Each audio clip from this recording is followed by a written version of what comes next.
The preacher's hand trembled as the young woman clutched her torn dress and whispered with desperate, broken breath, "Please don't lift my skirt." But the moment was heavier than her plea, for something in her eyes told him this was not a matter of modesty, but of mortal fear. Against his hesitation, he slowly lifted the folds of her skirt, and what he uncovered froze his blood. Stitched tight against her skin was a strip of parchment, smeared with dried blood, and on it were words written like a curse. "The man of God will be the first to die." The preacher's chest tightened, his mind screamed, but he forced himself to read further. Hidden behind the bloody cloth was a map of the town, marked with red crosses over the church, the sheriff's office, and the mayor's house. He quickly tucked the parchment away as the woman collapsed into his arms, sobbing, her tears wetting his shoulder. Between gasps she confessed that men calling themselves the Watchers had branded her, forcing her to carry this message,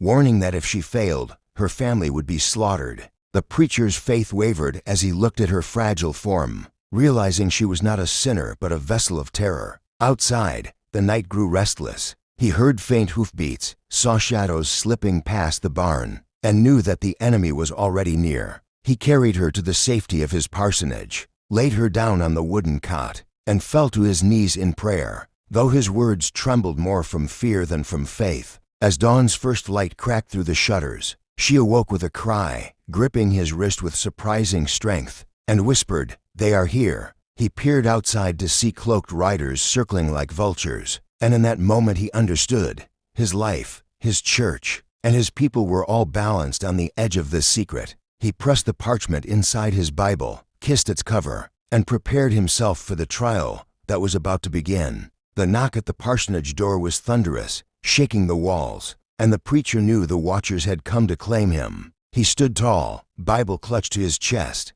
while the woman begged him to hide, but his soul refused to run. When the cloaked figures burst inside, their torches painting the room in firelight, a voice growled, "The first to die is the preacher." Yet instead of fear, he opened the Bible and let the parchment fall to the floor, where its bloody words caught the glow of the flames. Gasps rose even from the Watchers, for the parchment carried more than a threat, it carried names. Their names, men of power hidden in plain sight. The sheriff himself stepped forward, his face pale beneath the hood, and the townsfolk who had gathered outside gasped when they saw him. In that instant, the preacher's gamble worked. The truth was exposed. The people surged in, their anger boiling over as they realized their trusted leaders were the very traitors who had marked their doom. The Watchers fought to silence the revelation, but the crowd was too strong, too enraged, too united by betrayal. The sheriff tried to command them, but his words were drowned out by cries of justice.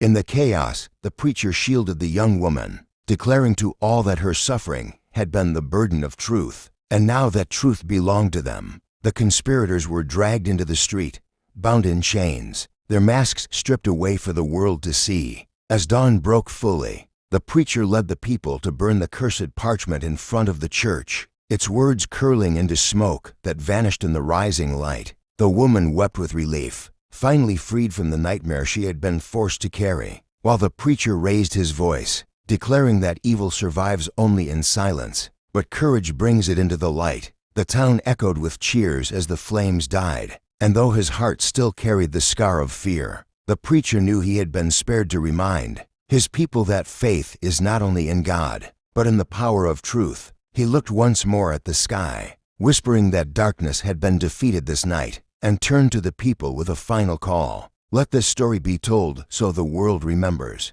And viewers, let this story reach your heart to subscribe now, because the next tale I share will shake you even deeper than this, and you won't want to miss it.